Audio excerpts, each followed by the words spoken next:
Class 10 के प्यारे विद्यार्थियों नमस्कार। स्वागत है आप सभी का यस के एक्सीलेंस ट्यूटोरियल में।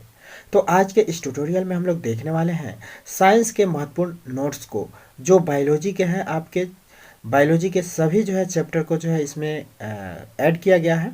जो भी मोस्ट इम्पॉर्टेंट जो है बहुविकल्पीय प्रश्न है उसको जो है शामिल किया गया है, जो यूपी बोर्ड एग्जाम में 100% पूछे जाते हैं।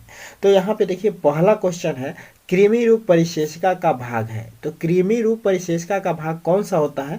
यहाँ पे 4 विकल्प दिए गए हैं, इसमें से कोई एक विकल्प सही है, इसको जो है आप लोगों को चुनना है। और नहीं आता है तो हम इस वीडियो में बताते भी जाएंगे। तो यहाँ पे देखिए कृमि रूप परिशेषिका का भाग है छोटी आंत, बड़ी आंत, अग्न्याशय, ग्रास नली। तो देखिए कृमि रूप परिशेषिका का भाग जो है आप लोग जो है जानते होंगे और नहीं जानते होंगे। तो देखिए ये बड़ी आंत होती है। बड़ी आंत से जो है एक कृमि रूप परिशेषिका जो है जुड़ी होती है। यह सीकम से लगभग 10 से जो है 7 सेंटीमीटर लंबी होती है, 7 से 10 सेंटीमीटर लंबी होती है। और यह जो है मुख्य काम इसका जो है यह होता है, बड़ी आंत का मुख्य काम होता है सेलुलोज का पाचन। इसके बाद से है दूसरा क्वेश्चन, जठर रस में निम्न में से एक नहीं पाया जाता है। तो जठर रस में निम्न में से जो है कौन सा जो है तत्व नहीं पाया जाता है? तो यहाँ पे देखिए पेप्सिन है, रेनिन है, ट्रिप्सिन है, जठर लाइपेज है।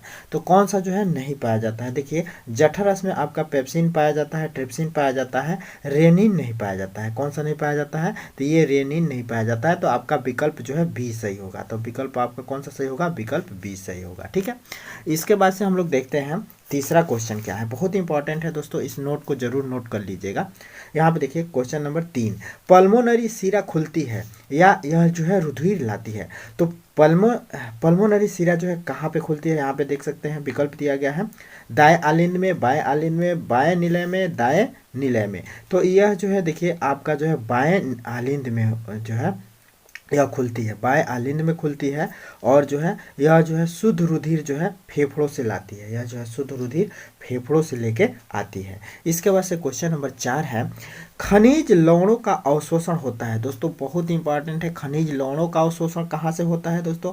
तो यहाँ पे आप लोग देख सकते हैं जड़ों द्वारा, तने द्वारा, पत्तियों द्वारा, कोई नहीं। तो यहाँ पे देखिए खनिज लवण जो है आपको जो है मिट्टी से मिलता है, मिट्टी से मिलता है। और जो है यह जो है अवशोषण किसके द्वारा होगा? तने द्वारा होगा कि जड़ द्वारा होगा? तो ये जड़ों द्वारा जो है अवशोषण होगा, क्योंकि जो है मिट्टी से जो है जड़ जो है मिट्टी में होते हैं।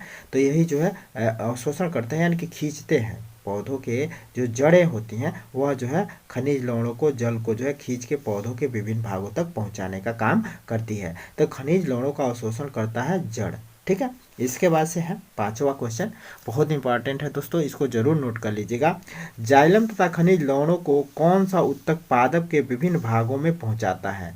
तो जल तथा खनिज लवणों को कौन सा जो है उत्तक पादप के विभिन्न भागों तक पहुंचाता है? तो जल तथा खनिज लवणों को जो है दोस्तों मृदुतक, जाइलम, फ्लोएम, कैम्बियम, इसमें से कौन सा होगा? तो जाइलम। देखिए जाइलम ही है जो जल तथा खनिज लवण को पौधों के विभिन्न भागों तक पहुंचाता है।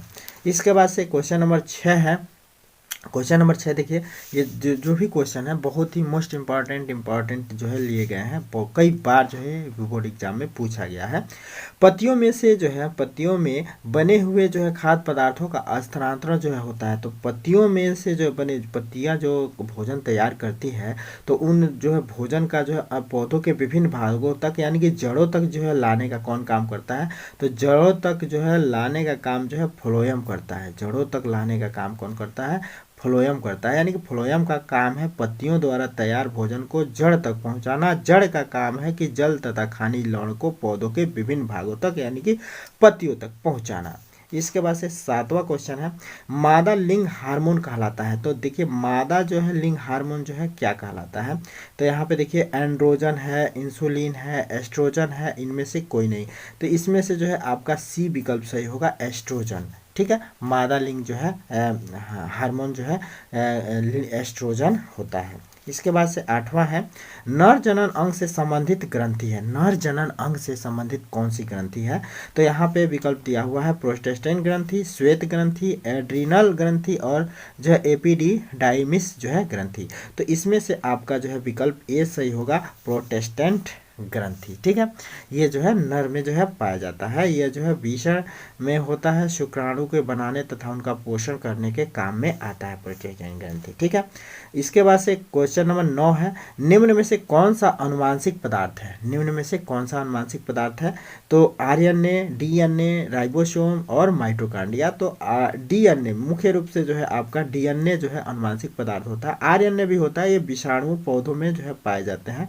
तो ये अधिकांशतः जो है हमारे कम जीवों में है और ये अधिक से अधिक जीवों में पाए जाते हैं डीएनए। ठीक है ना। तो इसके बाद से जो है आपका जो है क्वेश्चन नंबर 10 है, गुणसूत्र जो है किस पदार्थ के बने होते हैं? गुणसूत्र किस पदार्थ के बने होते हैं? प्रोटीन से, आरएनए से, डीएनए से, दोनों में से ए और सी कौन होंगे?